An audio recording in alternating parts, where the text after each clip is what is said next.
Have you ever wanted something so badly that you could taste it?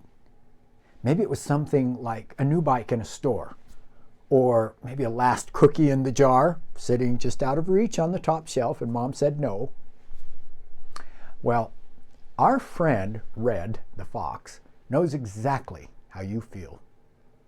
Join us for a fresh take on one of Aesop's most beloved fables, a tale about grapes, pride, and learning when to keep trying versus making excuses. Grab a comfy seat and maybe a snack. Grapes, anyone? As we dive into The Fox and the Grapes.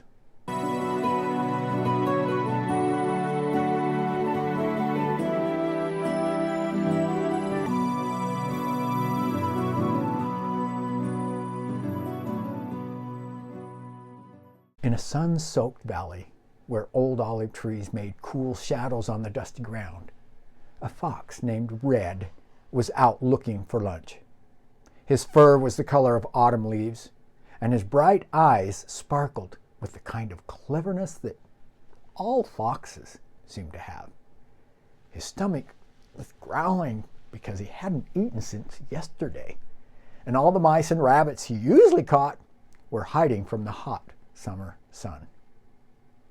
Red's nose was the best in the valley. He could smell a mouse hiding under 3 feet of snow down deep.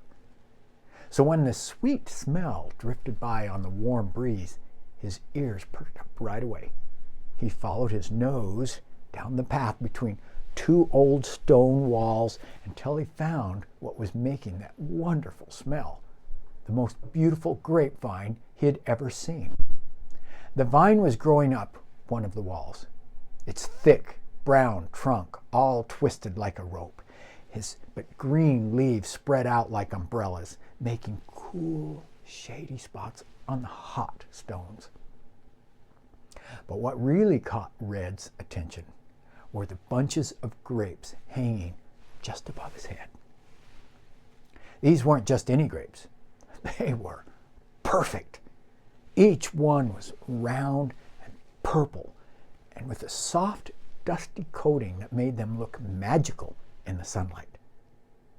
When the light shone through them, they looked like purple jewels, and Red's mouth started watering as he imagined how sweet and juicy they would taste. Now, foxes are amazing jumpers. They can leap higher than most dogs. Red crouched down, wiggling his back end like cats do just before they pounce, and he jumped as high as he could, but his teeth just snapped in empty air. The grapes were still too high. No problem, thought Red. I'll just try again. So he backed up a few steps, and he took another running jump. This time he got so close that his whiskers brushed against the bottom of the grape bunch, but he still couldn't quite reach them. Red wasn't about to give up that easily, though. He tried jumping from different spots, using the wall to push off from, and even tried to climb the stones, which didn't work very well. Foxes aren't really great climbers. The sun climbed higher in the sky as Red kept trying, and pretty soon his red fur was getting damp with sweat, and his legs were starting to feel like wet noodles, but he kept jumping. But he got further and further away. He wanted those grapes so badly, he could almost taste them, but he just couldn't reach them. 2 little sparrows landed on a branch nearby to watch the show. They started giggling and whispering, as birds do. Every time he missed, they would twitter and laugh, maybe just a little louder. Finally, after what seemed like 100 jumps, Red flopped down in the dust.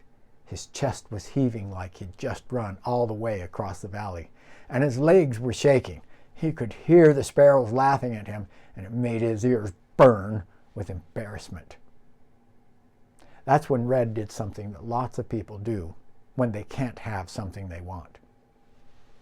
He pretended that he never wanted it in the first place.